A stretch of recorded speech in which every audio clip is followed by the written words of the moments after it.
Welcome to Young Turks, Cenk, Uygur, and Kasparian with you guys. Big show ahead.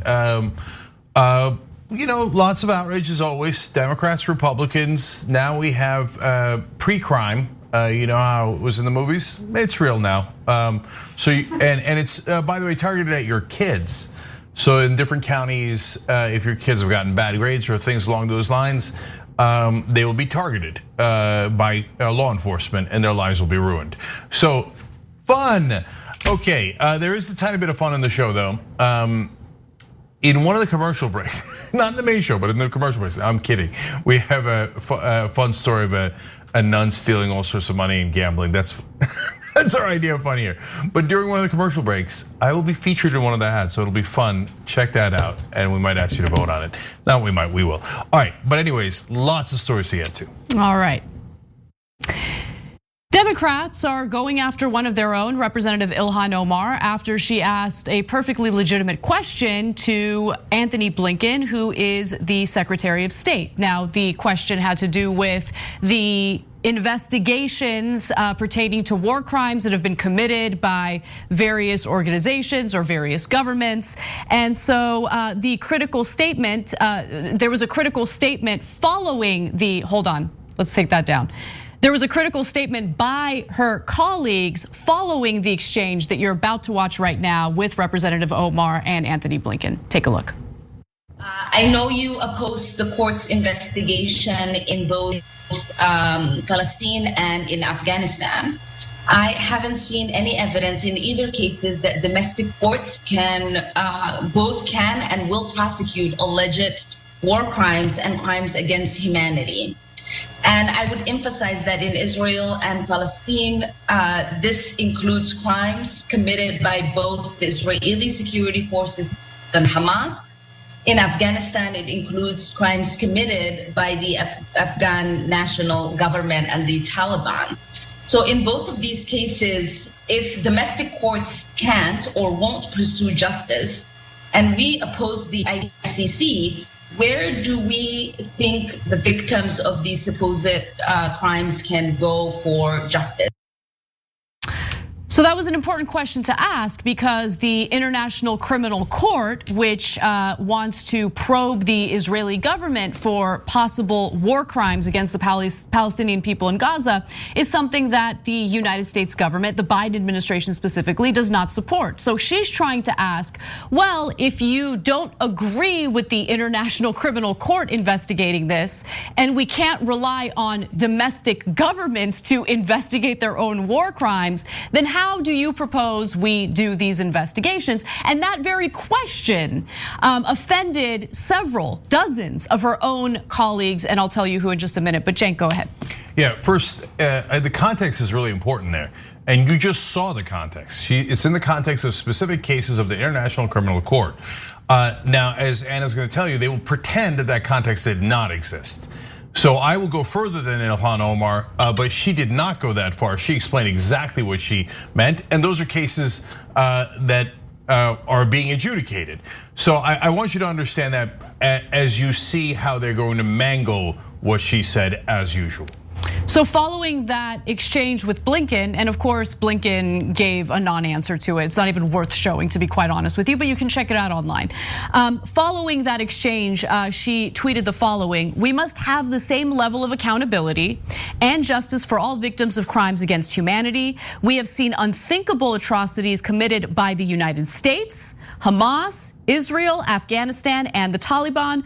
I ask Secretary Blinken where people are supposed to go for justice."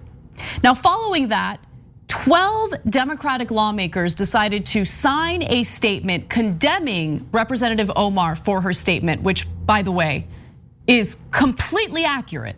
Okay, and the reason why they're upset is because they feel that it's wrong to compare the United States and the Israeli government to Hamas and the Taliban.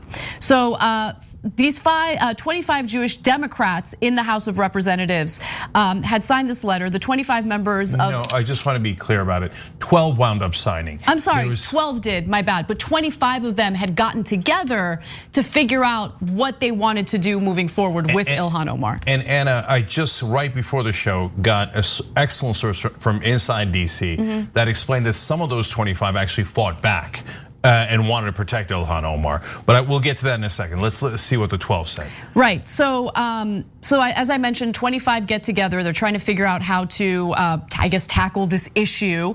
And in the end, 12 of them had agreed to sign a public statement.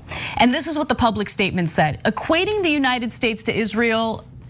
Equating the United States and Israel to Hamas and the Taliban is as offensive as it is misguided, the 12 Democrats wrote in the statement, adding that false equivalencies give cover to terrorist groups.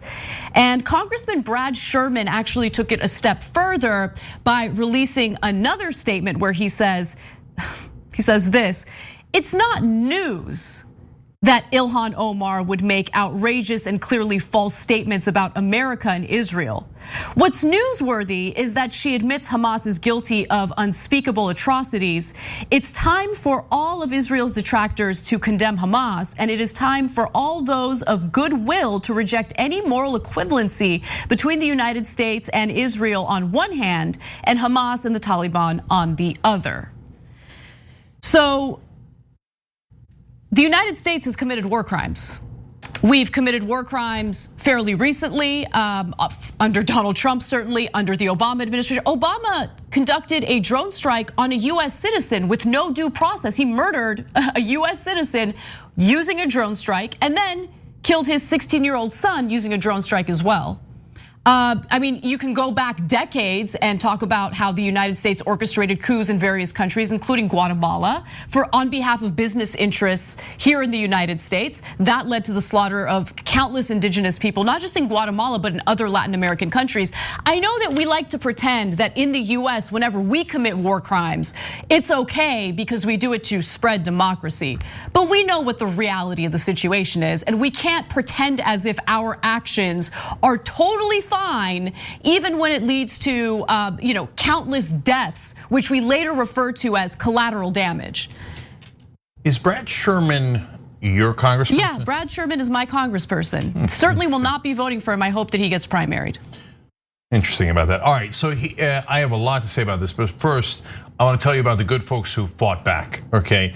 So look, there's rising anti-Semitism in the country, and I don't want any progressive to conflate the issues we have with Israeli foreign policy, Israeli policy, and American policy with anything else. So yes, it was reported that 25 Jewish Democrats got together to talk, but you have to understand a lot of people in the room did not want to sign the statement, and more than half of them did not sign it. And in fact, some people in the room argued vociferously against it. So I want to be careful. So I'm going to read this statement I have from a well-placed source in DC.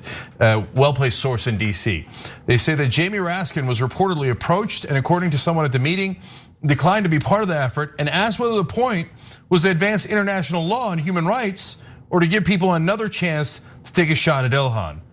Raskin declined comment. So Jamie Raskin was in that meeting, and apparently he was one of the people who fought back vigorously and said this is a really bad idea. So understand some of the top progressives of the country, some of the top Democrats in the country, including on this issue, are Jewish Democrats. So God bless Jamie Raskin for doing that. Now, let's get to the core of the issue. Ilhan Omar had a great tweet about this. She said, basically like, oh, you guys are all my colleagues when you need my vote. We have that tweet. Yeah, let's go to it, and then I want to give you more context. Yeah, so she specifically called them out. There we go. It's shameful for colleagues who call me when they need my support to now put out a statement asking for clarification and not just call. The Islamophobic tropes in the statement are offensive. The constant harassment and silencing from the signers of this letter is unbearable. And I'm glad that she's fighting back against it because she's calling it what it is. She didn't say anything that was inaccurate. Yeah, so now if you're a United States congressperson and either you saw the video we showed you of Ilhan Omar putting it into context and you chose to smear her instead and you never even called her for clarification, and you used her tweet as an excuse, or you saw her tweet and you didn't bother calling her, hey, Ilhan, what did you mean by this? My dear colleague, when I come to you for votes on corporate issues that my backers want, I always go, oh, my colleague, and Ilhan Omar and AOC and all the other Justice Democrats. You don't want to upset your colleagues. We're your friends and allies, etc. But even if you didn't see the video and you missed the entire context, you had a whole meeting. Some people in the meeting said that they knew the context and they defended her. So you knew, and you chose to smear her anyway. So don't come around here with colleagues. And so the guys who smeared her are, of course, more conservative Democrats. Of course. By the way, God knows what they're covering up and why they wanted to distract with this issue. And it is a giant distraction. And by the way, hurts their own party. So now it gives the Republicans an opening to say, Marjorie Taylor Greene, Ilhan Omar, I can't tell the difference. Now we can show you the facts, the context, we can show you everything. Now she's talking about a specific case in the International Criminal Court. Marjorie Taylor Greene is talking about Jewish space lasers. But these Democrats, what happened to unity, by the way? These are conservative Democrats who are supposed to be like, oh, unity, only if they want their priorities, which are almost always corporate priorities, right? But when it comes to any other issue, they're like, oh, Kevin McCarthy, Mitch McConnell, Donald Trump, how can we help you? Totally. How can we help you destroy our own party? Because we don't give a damn about unity. All we care about is the people who pay our checks, the campaign contributions. That's why uncorrupted politicians like Ilhan Omar, all the Justice Democrats, and Jamie Raskin are so important. And to the point that she was making about covering up war crimes, they say, oh, how could you say this about our beloved America and Israel? We have court systems that adjudicate this, unlike Hamas. And we were elected in a democracy. Well, it's uncomfortable, but Hamas was elected. And then as soon as they were elected, we said, oh, that one doesn't count, that one doesn't count. We don't like it if you pick the guy we didn't want, right? But more importantly, what court system, what fairness? So remember the Apache helicopter video that Chelsea Manning exposed? Well, she was put in jail for it, but no one who actually murdered those journalists in Iraq, those are Americans, none of them went to jail. Kirkow exposed that we were torturing people in the CIA. He went to jail for exposing it. None of the torturers went to jail. None. Let alone the bank bailouts if we're talking about other domestic issues where none of the bankers who crashed our economy went to jail because our justice system is a joke. It protects the rich, it protects the powerful, and most of all, it protects corporations that run this whole country, right? And their executives and the people that they donate to. So, and if you look here, and I'll give you an example about Israel now. In Israel, they say, well, if you have deeds from hundreds of years ago saying that something is your property or your house, you're allowed to go and brutalize Palestinians that are there. And they say, we're using the court system, And then Palestinians go and say, okay, well, here was my deed to my house pre-1948. I was in that house in 1948, and there's no question it's my house. Here's the deed. The Israeli court system says, no, you're a Palestinian, you don't count. You're not allowed to use your deeds. You're not allowed to have property disputes. You don't count. So let's just be real and honest. Now, last things, I'll go further than Ilhan Omar. So I don't think it's just the international court cases. Yes, I mean, Brad Sherman and the rest, they have some point. There is a false equivalency.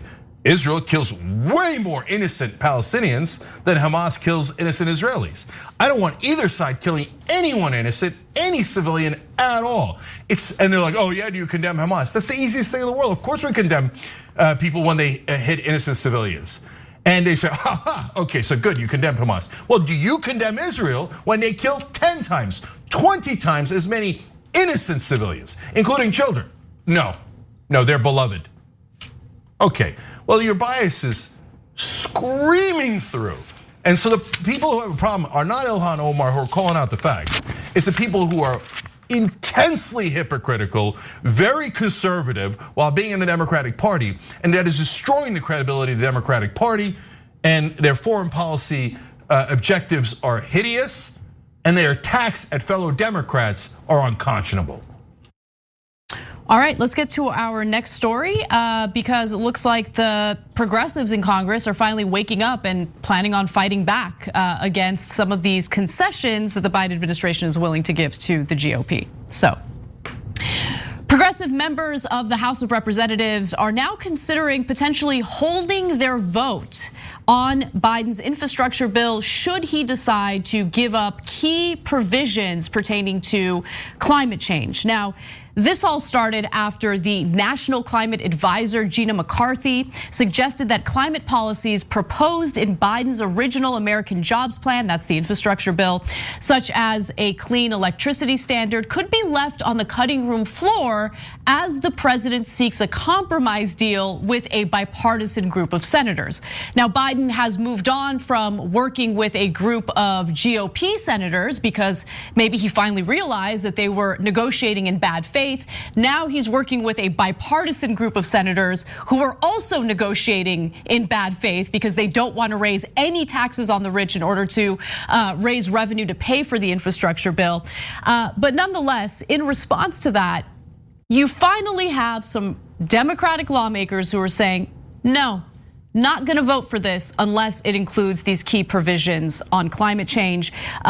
Martin Henrik is one example who said an infrastructure package that goes light on climate and energy and clean energy should not count on every Democratic vote. Ed Markey was even more clear by saying that he would not vote for it. No climate, no deal. Obviously, he's from the Senate. And Representative Alexandria Ocasio-Cortez also said that Biden and Senate Democrats should take a step back and ask themselves if playing patty cake with GOP senators is really worth the dismantling of people's voting rights, setting the planet on fire, allowing massive corporations and the wealthy to not pay their fair share of taxes, etc. So it seems like they're threatening to hold their vote as a block. And if they do that, understand that they have the leverage, right? The legislation would not pass in the House if progressive members of Congress did decide to hold their vote as a block. Now, whether or not they're actually gonna do it is another question, but I do like that they're at least thinking about doing that and at least thinking about using the leverage they do have to get some of the concessions that progressives deserve and need. Yeah, and it goes beyond that too. But first I wanna say, told you. And this is not to go, oh yeah, I'm a talk show host who got it right, yay me, okay? I do that plenty, don't get me wrong. But in this case, it has a very important point. We said that Biden didn't really want to do the Green New Deal parts of the infrastructure bill and that he would take it out. And we were told, no, Cenk, Anna, Young Turks, you guys don't understand. You're being hysterical. Biden is FDR 2.0. And he said it. Well, when a politician says something, they obviously mean it, right? No, not obviously. Now, why did we say that he wasn't gonna do it? Because we know Biden's track history. We know what drives politics. What drives politics is the donors. And the donors don't want the Green New Deal part of it. They never wanted it, they don't want it now. Under no circumstances do they want it. We told you they would keep the parts that would help only corporations. And so right now, what is the Republican proposal that they're negotiating over? They're negotiating over how do we privatize these roads and do tolls and different gas tax, etc., to make sure Americans pay for it. Romney and the other Republicans are insisting no taxes ever for any corporations or the rich. We're not gonna allow a single cent to be raised from that. I told you. Now Manchin, and not just Manchin, don't let Biden hide behind Manchin. Biden is going, well, okay, well, and now that's a second I told you. I said to you that the Democrats, if they were lucky, would get to between 800 billion and 1.1 trillion. And even though he had proposed 2.2 to 2.3 trillion. Oh, Cenk, how do you know? You don't know, you're being so unfair to Biden. Well, I do know, how do I know? I'm not a mind reader. Chris Coons, his top ally in the Senate. God, is there a single reporter in Washington? Chris Coons comes out on television and says 800 billion. That's a Democrat from Delaware. When he says that, that means they're very likely going to end up at around 800 billion. Right now, they're discussing 900 billion. Told you, it's not at all complicated. You can figure it out too, and our audience is 1,000 times smarter and often does talk about that way better than any reporter. Now, the most important part of all this is that means you should fight back. We asked you to fight back earlier because we knew that he wasn't gonna do $50 minimum wage, and I can go down the list, including this, right? Now the great news is they are. So if you wanna push them when they're not fighting, great, that's smart and strategic politics. When they are fighting. If you still say, oh, no, not good enough. Yeah, just Democrats are the worst. Well, no, it looks like you were trying to destroy progressives. Because right now, they're doing the right thing. AOC and the rest are saying, no deal. No, even Ed Markey, no deal. Jamal Bowman, no deal, no deal. We're not gonna give you our vote. The one more thing, when they say no deal, they say, what, you know what they're gonna do? And this is upcoming now. I'm gonna tell you ahead of time about this. Now you will see a slew of articles in the next couple of days and weeks where the mainstream media, the corporate media, will back the corporate Democrats. They'll say, tut, tut, tut, these Justice Democrats and this squad, how dare they could kill this whole bill. Is a half a loaf is better than no loaf at all. That's actually not true. Actually, the majority of the Republican proposal, and by the way, when Biden says yes, he's taking the Republican proposal, not the Democratic proposal. The Republican proposal, most of it is taking the COVID relief bill that they bragged about and repurposing it. That's most of the money. And then they're gonna sprinkle a little bit on top, and that all goes to private corporations to rebuild the roads, and you pay for it. I don't even want that deal. That's not half a loaf. That goes backwards. That goes backwards and uses up money that was supposed to go to the American people for a different purpose. So every part of this stinks, and I love that the Justice Democrats are fighting back. All right, so when we come back from the break, we'll discuss what's happening in New York and the efforts to pass a single-payer healthcare system in that state. Unfortunately, there are the usual suspects who are fighting against it, but there are unusual suspects also fighting against it. We'll give you those details and more when we come back. All right, back in the answer, so many great comments. First of all, John Simon, thank you, brother. Just join by hitting the join button below. I'm gonna get back to that later in the show. Because we have an announcement about it. Little Crabby Dragon said in our member section, I can always count on TYT for clarity and digging deeper on every issue. I love all of you. Well, we love you too. Effectus says, easy way to push Biden on climate change. Point out that we have been less than 5 years before devastating, irreversible change. If he was in office for 4 of those years and did next to nothing, the American people will never forgive him. It doesn't matter. I love your brother, but nothing's gonna break through to him. He doesn't hear it. All he hears is corporations whispering in his ear, sweet nothings, going, oh yeah, oh half a loaf is great, a quarter of a loaf, a negative loaf is great, it's great, Joe, you're such a hero. And then, I can't help it. Like, the people that frustrated me the most in that $15 minimum wage fight and that are now very, very, very slowly turning on are not the just Democrats in Congress. It's the progressive groups. All of them seeking access desperately. Oh my God, FDR 2.0. No, he was never gonna do it. Half a loaf sucks, and it's not half a loaf. So anyway, you're not gonna get through to Biden. This presidency is already over. Make you see the silver-haired dragon writes in, I do hope Omar does not apologize this time. She's correct to call out our and Israelis' violence and interference in other countries' politics. No, they've learned that lesson a long time ago. No, she's not at all apologizing. And her and the rest of the Just Democrats are fighting back super hard.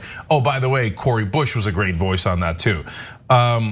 Tommy Too Strong says the US and Israel's hands aren't clean, even when it comes to Hamas and the Taliban themselves. Israel helped create Hamas to oppose the PLO, and the US helped create the Taliban, the Mujahideen, to oppose the Soviet Union. Those are absolute facts. Of course, no one in mainstream media knows that, or they like to actively cover it up. Oh, Hamas, I don't know where they came from. What am I, a journalist? All right, now let me go to, speaking of foreign policy, let me go to YouTube Super Chat. Sean Umpley writes in, Anna and the TYT team nailed the coverage on the Peru election.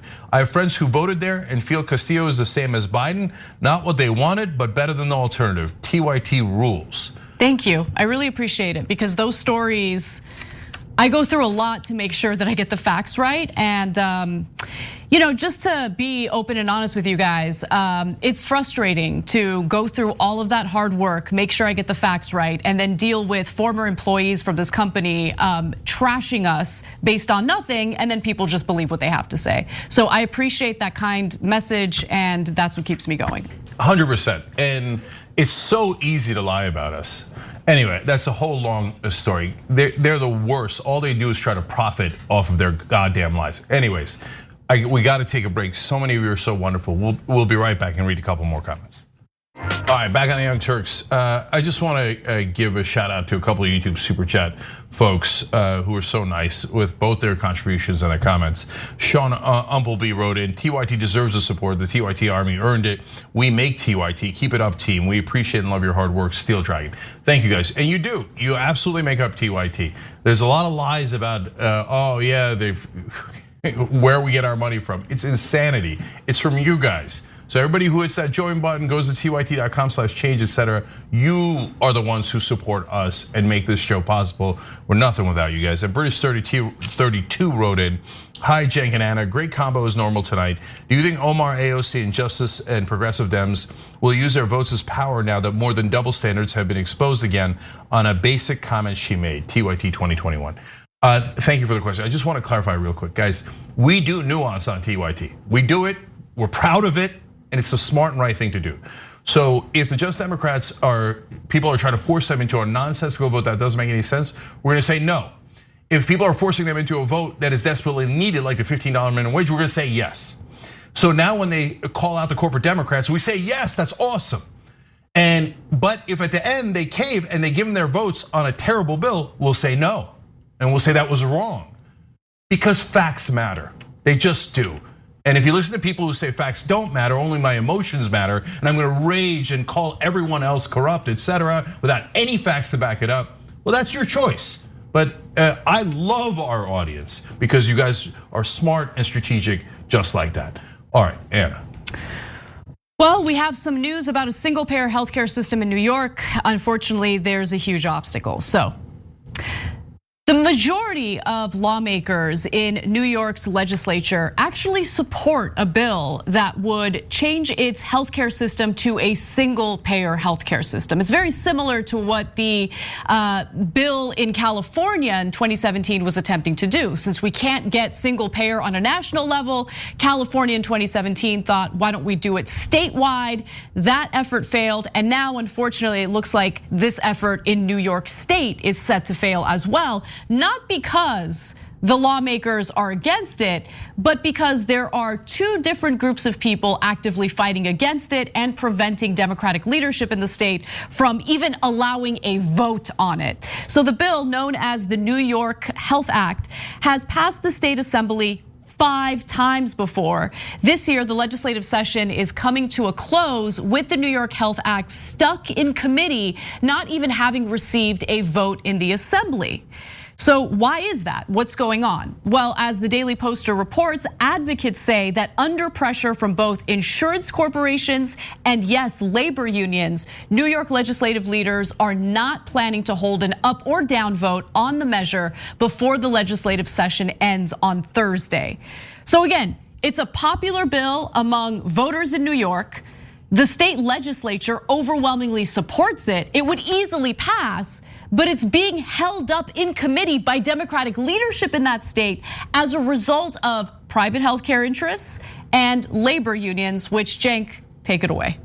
Yeah, so look, again, this requires nuance. Unions are wonderful on so many different things. And when they take on big corporations and they organize, you get collective bargaining, which you desperately need, okay? On the other hand, recently in America, for whatever reason, and I'm gonna explain one of the reasons for you in this context, unions have supported pro-corporate positions. And that is maddening. And I guess in a country that has runaway crony capitalism, maybe it's not that surprising. So, and Glenn Greenwald, I disagree with a lot of what he says recently, but half of what he says is still very good, and especially references to his old work. And he had this theory on rotating villains on Democrats, which I agreed with and wrote about over a decade ago, okay? And now unions are beginning to do rotating villains. So in one state, we'll have the SEIU oppose single payer healthcare, and now in New York, they're the good guys, and they're helping with single payer healthcare. Well, when they're the good guys, I'm super happy to have them, great, right? By the way, there's one union that's always been the good guys, it's the nurses union. They've been wonderful on this issue, the best fighters on this issue.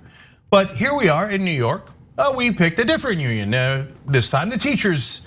Yeah, the United Federation of Teachers. Yeah, I want to be specific. Thank you, Anna. Yes. United Federation of Teachers. Because do not lump everybody together. Do not lump all unions together. etc. Okay, but in this case, they are actively fighting against single-payer healthcare, and it is swinging the balance because the Democrats have complete control in New York. Yet, golly gee, they can't pass anything. And on this one, just like in California, they had a super majority. And how do they prevent? And Wolfpack has gone through this 100 times on the issue of money in politics. And yes, it's almost always the Democrats now that block progress. And that doesn't let the Republicans off the hook. They're usually the bad guys as well, if not more. But it is democratically controlled states like New York and California where they can just pass anything they want and they choose not to. And the way that they do that is they go, well, we all agree except, oh, golly gee, there's just one person but he controls such an important committee and he won't let it out of committee. Oh, well, golly gee, he made it out of committee and everybody voted yes, but the assembly leader in California won't put it up for a vote. And on the issue of money in politics, constantly they won't put it up for a vote. Because if they put it up for a vote, then they're gonna have to say, oh yeah, I was lying the whole time. I actually serve my donors. I don't serve you at all. Eric Olson was a local progressive candidate in California, had the best quote on this. He said, we have a super majority. Who are we negotiating with? We're not negotiating with the Republicans. We're negotiating with our donors. That is exactly right. And in this case, why would the unions be against healthcare for everybody? Well, there's a very good reason why. They claim, their claims are already terrible, but there's actually another reason. They claim, well, we already negotiated good rates for our union members, so we don't want anybody else to have it. Oh, God. So How could you say that? Let me be more specific because that's not quite their argument. What they are arguing, and I don't think it's a good argument, is that they negotiated healthcare plans on behalf of their workers, and that required maybe sacrificing wages to ensure that. But here's the thing. So in the case of the New York City Municipal Labor Committee, right? This is the labor committee that's fighting aggressively against this effort to provide single-payer healthcare. They're essentially saying, look, we're against this unless the bill is written in such a way that there are carve-outs for our workers. So just understand that for a second. They're actually working against their workers in this scenario because you would have a single-payer healthcare system free at the point of service. You don't have to worry about deductibles. You don't have to worry about co-pays. You don't have to worry about premiums, okay?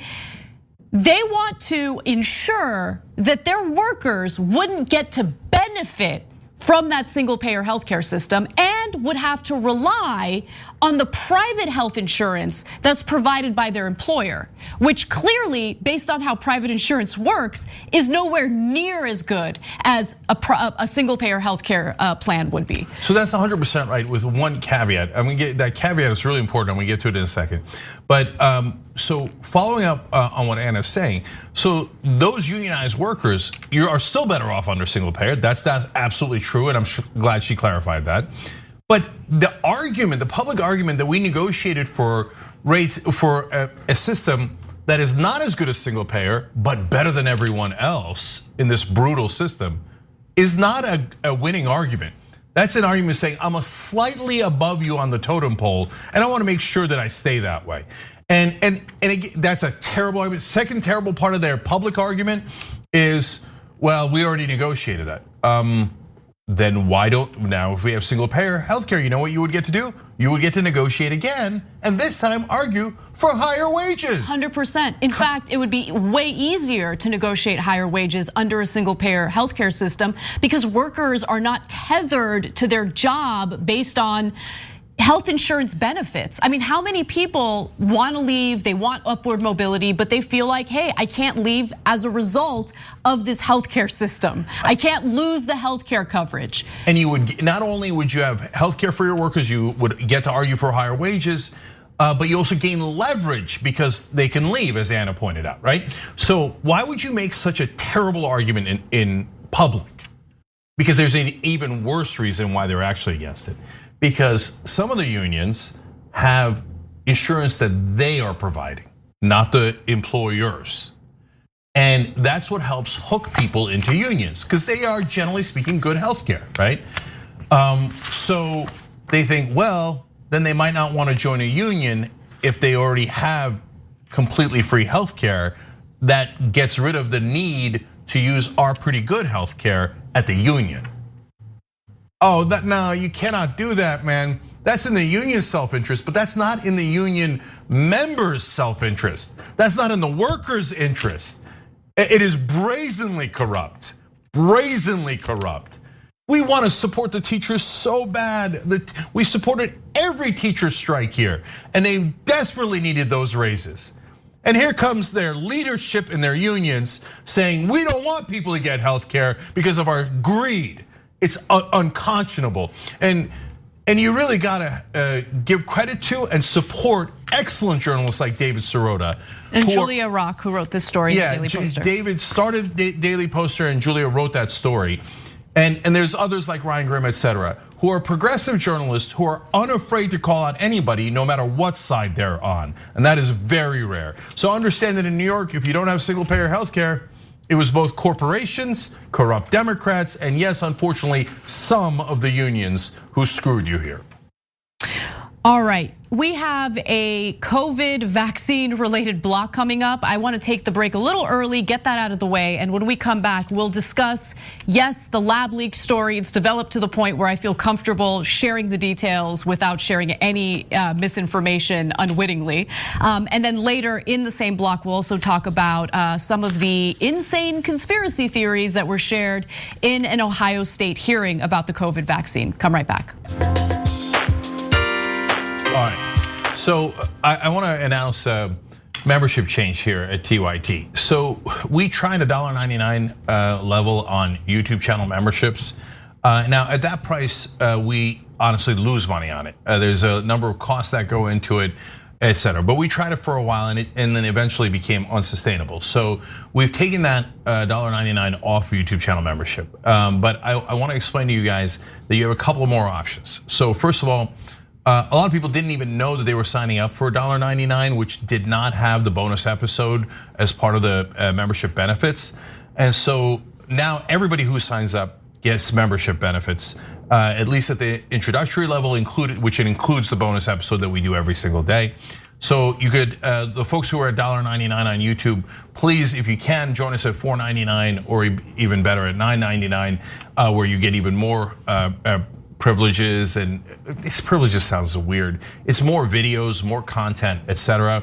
And we're gonna start doing AMAs and all these other wonderful things with our members, okay? But we decided to do a second thing because we know that some people just can't afford it. And they're trying to support us in any way that they can. And we deeply, deeply appreciate that. So on our website, we've now offered up basically a subsidized $1.99, okay? So part of it we're doing, but then we're gonna ask you guys to help subsidize it as well. Because for example, on Twitch, there's such a great community where they're constantly gifting subs to one another. And we know some people want membership.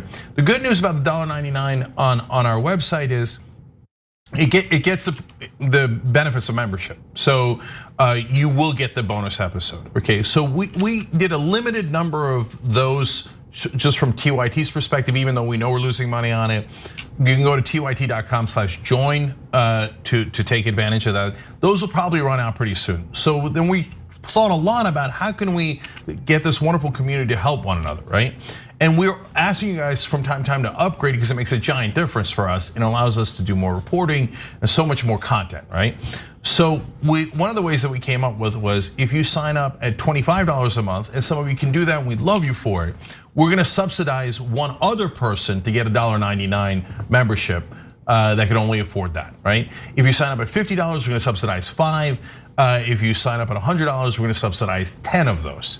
Now, I know that's a lot to ask, so obviously do whatever you can, and if you can't do anything, that's okay. We love you anyway, just watch the show. Even if you just subscribe to us on YouTube for free, that also makes a big difference. So we appreciate everyone trying to help in every way, and we just appreciate you watching. But members do sustain us, so if you can, please help out both us and other folks that can get the show at that $1.99. By going to tyt.com/join, either join or upgrade, and you'll see all of your options. So thank you guys for understanding and for helping one another as we try to get not only the truth out through the show, but also to drive positive change in the world. And we love doing that with you guys. I'll have more of your comments in the next break. Thank you. All right, back on TYT, Cenk and Anna with you guys. I asked for membership during the social break we had, and here we go right now. Christopher Johangen, David S., Molly Says, Amanda Hobson, all just joined by hitting the join button below. Now everybody that gets YouTube channel membership going forward gets the bonus episode, and we're gonna have a great one tonight about the hypocrisy of the right wing on the use of the N-word. And then I'm going to read one fun YouTube super chat. Ray Turner, AKA the Bearded Dragon, wrote in, Anna, excellent Welsh pronunciation last night. I don't know what that means.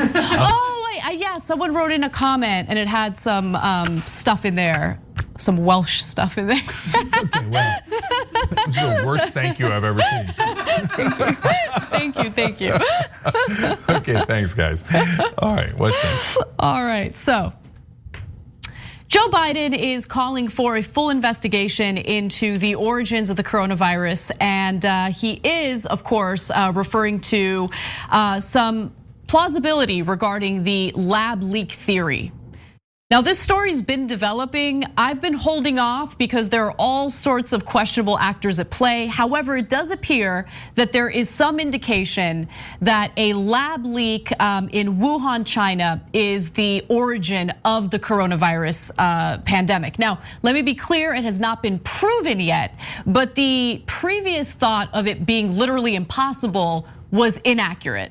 Now, of course, people also felt that it was nothing more than a conspiracy theory based on who it was coming from. Someone like Donald Trump, who most people, I think, do feel a little skeptical about. However, a report on the origins of the COVID-19 virus by the US government and its national laboratory concluded that the hypothesis claiming that the virus leaked from a Chinese lab in Wuhan is in fact plausible and deserves further investigation, which is why Biden is calling for a full investigation into that. Now, the study was prepared in May of 2020 by the Lawrence Livermore National Library in California and laboratory in California, and was drawn by the State Department when it conducted an inquiry into the pandemic's origins during the final months of the Trump administration.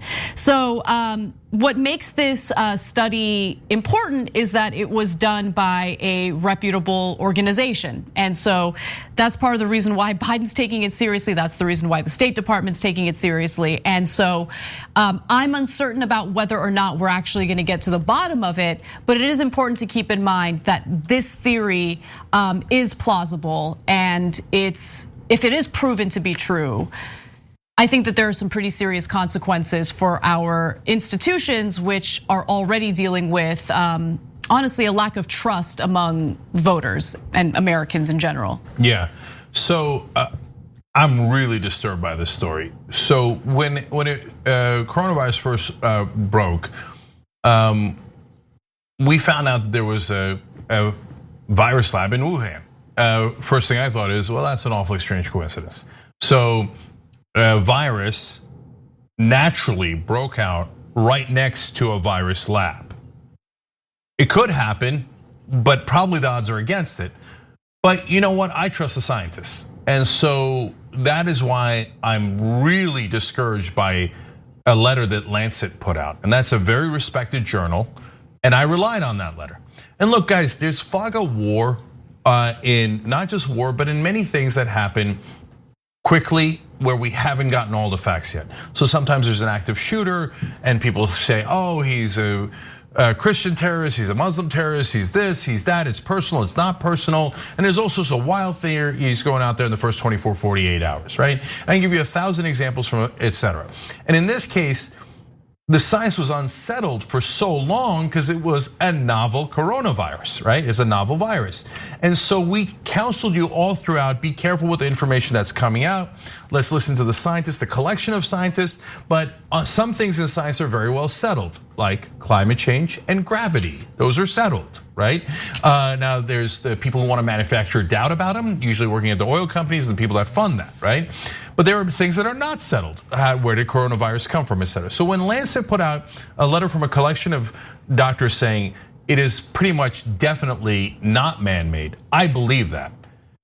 That is why the erosion of trust in these institutions is deeply problematic. It leads people to wild conspiracy theories when you find out that some of the best journals didn't do it right. And so they should do a deep investigation as to who signed on to the idea that it was definitely not man-made. Because now we find out, no. There's a possibility. And guys, understand that it's not settled today, right? There's a lot more work to be done on it, so we don't know for sure. But now they've opened up the possibility of, oops, it might be man-made. Right, and that's a very large oops. And the central issue here is the type of research that some of these scientists do in these labs. It's known as gain of function. And so I think that the scientists who signed on to this Lancet letter condemning anyone who called into question whether this was a lab leak was really fueled and motivated by potentially like their self-interest and a fear that the way gain of function is funded, that research is funded, could become an issue, right? So I do want to read you a few excerpts from the letter that the Lancet had published on its website early on in the pandemic, again, condemning anyone who says that it was a lab leak. And now it turns out that there is some possibility that it was a lab leak. Again, it hasn't been proven, I want to be clear about that. But they wrote at the Lancet that the rapid, open, and transparent sharing of data on this outbreak is now being threatened by rumors and misinformation around its origins. We stand together to strongly condemn conspiracy theories suggesting that COVID-19 does not have a natural origin. And when they talk about natural origin, what they're referring to is humans getting it from animals, like eating bats, for instance. That was one of the things that was pretty prominent in the beginning of the pandemic. Now, conspiracy theories, they continue to write, do nothing but create fear, rumors, and prejudice that jeopardize our global collaboration in the fight against the virus. We support the call from the Director General of the World Health Organization to promote scientific evidence and unity over misinformation and conjecture. But one thing that I should note is that a World Health Organization advisory board member, his name is Jamie Metzel, was disgusted by that statement by the Lancet because he felt like there was politics at play. He explains that in a little more detail in this clip. Yes, it's on Fox News, but I think what he says here is important. Take a look. The question is, going forward, what was the motivation? Because apparently that Lancet statement was organized by Peter Daszak, the president of Echo Health, that funneled the money from the NIH to the lab, and he didn't want the gain of function narrative getting legs. Yeah, so there's a lot there. Certainly, many people, or the small number of people actually who were raising this issue in early last year were labeled conspiracy theorists. Right. I know because I was one of them. And yes, there were some people who were called right-wing nuts, but I'm not a right-wing nut. I'm actually a progressive Democrat. And so for me, the question isn't, is this a right-wing or left-wing thing? It's just, let's look at the data and just be honest. And you're absolutely right. That Lancet letter published in February of last year was an outrage because without sufficient data, the authors of that letter declared that it's very, very likely a natural origin and called anybody like me who was raising possible alternatives a conspiracy theorist. And one of the reasons why I've called for Richard Horton, the editor-in-chief of the Lancet, to step down is because I feel that letter, it was not data-driven science. It was scientific propaganda and thuggery. And Peter Daszak, you correctly point out, manipulated that process behind the scenes, hiding the fact that a number of the signatories were on his payroll and in many other ways. So that's why we need data-driven science. Yeah. So I think he's right there. And look, this is the problem. It's not just like the right wingers who don't trust our institutions. People in general in America right now don't trust our institutions. They don't trust the CDC, they don't trust our corporate media, they don't trust our politicians. That's part of the reason why when someone like Donald Trump utters that it was a lab leak, people like me, to be quite honest with you, dismiss it because he said all sorts of insane things, including injecting disinfectant in order to fight the virus if you contract it. So this is the issue. This problem is only going to be exacerbated by this story, even if it's proven that it wasn't a lab leak. I don't even think it matters at this point. The institutions in this country have failed the American people. I don't know what to believe. When this story first broke, Cenk, I was like, I don't know, do I trust Biden? Because Biden has all sorts of warmongering rhetoric in regard to China. Is this part of that? Right? So it's hard to know who to trust and who to believe. And that's an issue in this country. Yeah, look, in this case, I'm glad Biden called for an investigation. I would not go any further than that. We are not in favor of necessarily of sanctions or war or any insanity, right? No. You can please, for God's sake, everybody, you do nuance, right? So let's talk it through in this particular case. So you can tell, Fox News 101 is to use so-called progressives to attack progressives. This is not one of those cases. People that they use like that, they don't often refer to right-wing nuts on Fox News. And I don't know if you could tell, but when he said that, Ducey was trying to get him off of that. He tried to interrupt when he said right-wing nuts twice, right? So there's a real scientist who was right. It appears was right from the get-go, right? And he's so right about Lancet and that Peter Daszak who wrote the letter and got others to sign on to it, because actually calling legitimate things like this scientist was saying as a possibility to investigate, calling those conspiracy theories, nothing helps conspiracy theories more than that. Exactly, 100%. Because then you go, wait a minute, but Gulf of Tonkin, we know that America was lying about that.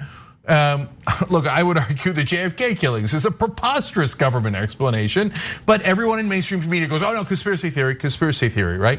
On the other hand, there's tons of actual conspiracy theories that are nowhere near true, including one we're gonna cover later in the show today about how if you take the vaccine, metal sticks to you. Right? But then the conspiracy theorists like the Alex Jones of the world, and now some on the left, get to go, oh, well, you see that? You can't believe anything, so it must be the aliens. Or everybody's a crisis actor, et cetera, et cetera. So that's why I'm so mad at Lancet for ruining the credibility of some of the institutions that we used to trust. Because the government is one thing. You always take what the government says with a grain of salt if you're actually a real reporter or actually follow the news carefully, right? That doesn't mean the government's lying about everything. And it also doesn't mean the government's telling the truth about everything. The conspiracy theorists say government lies 100% of the time. Mainstream media says the government tells the truth 100% of the time. That's preposterous, right?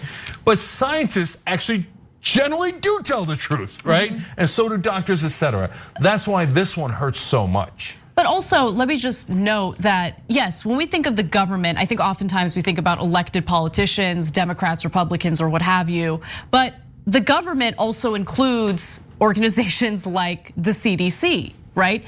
And when the CDC and Anthony Fauci start the pandemic communication and messaging off with, don't wear masks, it's actually counterproductive, intentionally lying to the American people because they know there's a mask shortage and they don't want ordinary Americans to go out and buy masks so nurses and doctors have access to them.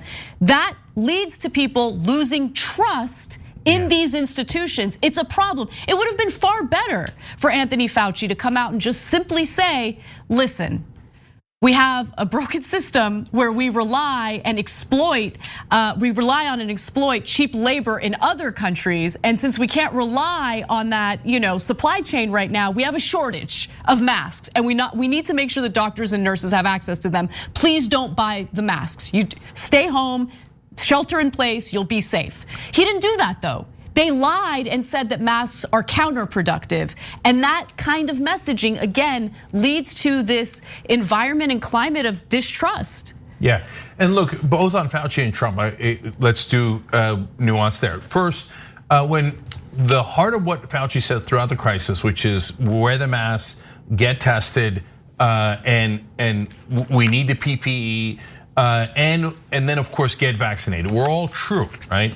But we called him out immediately on the thing that wasn't true, that you didn't need masks in the beginning, as Anna just pointed out. It's possible to say Fauci got one thing wrong and other things right. Like, you don't have to fall into a camp of either I despise Fauci and he should be arrested, or Fauci's a saint and never did anything wrong. And I'll call him out again. The other day, he just said yesterday, basically, if you're criticizing Anthony Fauci and he uses his name in the third person, you're criticizing science. No, that's not true. You're not infallible. Right. You're not the only scientist in the world. So you can see where Fauci is right and you can see where Fauci is wrong. Use your own judgment. And on Trump, last thing, he didn't get it right. He didn't go talk to that scientist. He didn't go talk to the other scientist. He didn't talk to any scientist, right? He's just like, I don't know, I don't like it. I think it might have come from China. A broken clock is right twice a day, right? And so if he showed that he had actually consulted the scientist, then I would say, oh, well, okay, no problem. Even though I don't like Trump, I've given him credit on other things, right? And I'd give him, he didn't consult any scientists. You think scientists told him to inject bleach into your lungs? Okay, no. And he wasn't right on 90% of what he said about coronavirus. Exactly, which is why it was so easy to dismiss the lab leak story. But now, luckily Biden is calling for an investigation. We'll see if we get down to the bottom of what the origin of the virus is, and we'll go from there. But I think at the end of the day, the key takeaway from this story and this whole debacle is the very institutions that have already lost trust among the American people are not making the situation better for themselves. We're continuing to lose trust.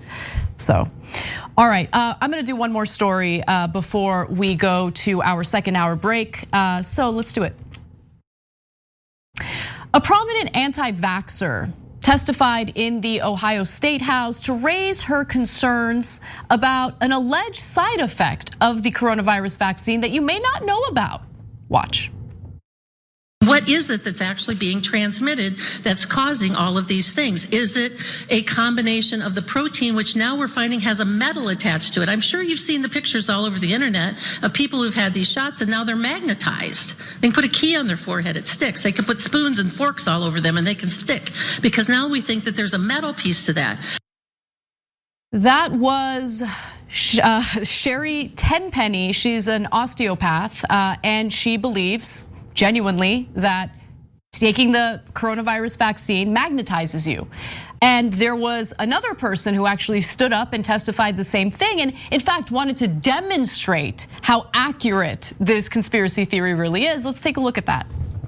We were talking about Dr. Tenpenny's testimony about magnetic vaccine crystals. So this is what I found out. So I have a key and a bobby pin here. Explain to me why the key sticks to me. It sticks to my neck too. I got this. Yeah, so if somebody can explain this, that would be great. Listen, obviously we're gonna have the substantive discussion about this in just a moment, but my favorite part of that video, other than the fact that her demonstration failed miserably, were the people behind her who were making wonderful facial expressions. So we have two videos to share quickly. Let's take a look at the first one. Explain to me why the key sticks to me. It sticks to my neck too. I got this. Yeah, so if somebody can explain this, that would be great. Any questions? But she wasn't the only one who had that reaction. One more video for you all. Let's take a look. Explain to me why the key sticks to me. It sticks to my neck too. I got this. Yeah, so if somebody can explain this, that would be great. Any questions? But it didn't stick. It didn't stick. She did the demonstration. It didn't stick. It didn't stick, and she said, "Can someone explain this to me?" It didn't stick. Yeah, we can explain it to you. Your theory is wrong. There, I just explained it. No, that first woman wins the internet, okay? Where she was like, okay. Look, we're gonna do the experiment too, because the first expert said that she saw it on the internet, so it must be true. It must be true. And I swear I haven't done this before. I'm fully vaccinated, so let's try it, okay? So I've got the keys here, and let's see if this works here. Well, we just disproved it. Okay, because you saw it on the internet, so it must be true. Okay. No, look, guys. There's the funny part of this. Does the vaccine make you magneto? No. Okay, it doesn't make you any of the X-Men. It doesn't make you, you don't magically go to the Marvel comic universe. None of those things happen. The 5G is not a plan by Bill Gates to kidnap children and put them into the 5G magnet and whatever the craziness you believe. But okay, so that's obvious, right? But the two things that flow from it are devastating. One is, it's not obvious to a lot of people, and they live with us, right? So a lot of folks look at that and think, yeah, oh yeah, that makes total sense. Yep. Yeah, I bet. Yeah, and think about it. You know that everyone who believes that tried it. They tried to put a fork on their head. They tried the key thing I just tried, and it didn't work. But they still believed it. What do we do? What do we do? She did the demonstration in real time, and still asked, "Can someone explain this to me?" Yeah, I'll explain that the key did not stick to the side of your neck. You should know that, but okay, so your theory is null and void. It's nonsense. No, but Jake, like, what are we gonna do? And that's the other thing. So to Miss Tenpenny, she says it's all over the internet. No, it's all over your Facebook feed. Yes. Because you clicked on one conspiracy theory story, and Facebook, with its algorithm, serves you up more and more and more of that conspiracy theory. So she logs into Facebook and she's like, everyone's seeing this, right? Everyone is seeing the exact same feed I'm seeing that's like littered with insane conspiracy theories about the coronavirus pandemic. No, not everyone sees it. And I think it is a problem with how these algorithms on these social media platforms work. They keep people in these ideological bubbles. And at first I thought, all right, well, it keeps you in this tribal mentality in regard to your political affiliation, right? If you're a Democrat and you're clicking on things that are friendly toward Democrats, you're gonna be stuck in that ideological bubble. But no, it's far more nefarious than that. If you're clicking on Alex Jones content, then yeah, you're gonna be radicalized into all sorts of conspiracy theories or believing all sorts of conspiracy theories, because that's what the social media platforms serve you up through their algorithms over and over and over again. Yeah, so look, there's the innocent part of this, where like my dad, first time he went on Facebook, and I told this in one of the bonus episodes for the members, a while back when it first happened, he goes on Facebook and he starts clicking on Turkish news because he's Turkish and he's curious about that. And then he calls me one day and he says, America all of a sudden very interested in Turkish news. Because he thought what he sees on Facebook is what everybody sees on Facebook. So he thought, oh my God, America's gone crazy with their need for Turkish news, right? So, but it's funny now, and it's funny if you know it, but to this day, a lot of people don't know that it's just serving you what you seem interested in, right? Not what everybody's seeing. But more importantly is the second part, which is people are used to thinking that if you see it in print or you see it as a video, that it must be true. Now, I don't want to go back to the bad old days where the mainstream media were the gatekeepers and they had their own set of lies, etc., right? And their own assumptions and their own things that supported basically multinational corporations, right? I like that there are no gatekeepers on the internet, but, and we are largely online, so I don't want you to disbelieve everything you see online, obviously, right? But you've got to use your judgment and you've got to look at the source. So no, not everything you see online is true. There's nonsense, wall-to-wall nonsense online. So please, for God's sake, use human judgment. And so no, and by the way, why don't you just do the experiment? Okay, let's say you didn't get vaccinated because you were worried that you were gonna have magnets stick to you and the traffic poles are gonna bend in your direction and all that stuff, right? And you probably know at least one person who's been vaccinated, ask their permission and go, hey, brother, I heard that you were magnetic. Can I just try it for a second? And then you'll see they're not magnetic. It's insane. It's not true. So, and look, you should have known that not everything you see is true, because we already have Fox News and we've had it a long time. So please break out of your bubbles, check the source, and make sure that it's from someone credible. All right, that does it for our first hour. We're gonna take a short break, and when we come back, we have one of my favorite stories of the day, conservatives having an epiphany about how rigged our housing market is, and then thinking they're the first ones to discover that Lots of fun. Don't miss it. And then later in the show, are we gonna have any fun today other than that? Yeah, I love that nun who's got the gambling habit. Yes, a nun with a bad habit. Yes. Oh, zinger! That's later in the program. All right, stick around. Thanks for listening to the full episode of The Young Turks. Support our work, listen ad-free, access members-only bonus content, and more by subscribing to Apple Podcasts at apple.co/TYT. I'm your host, Cenk Uygur, and I'll see you soon.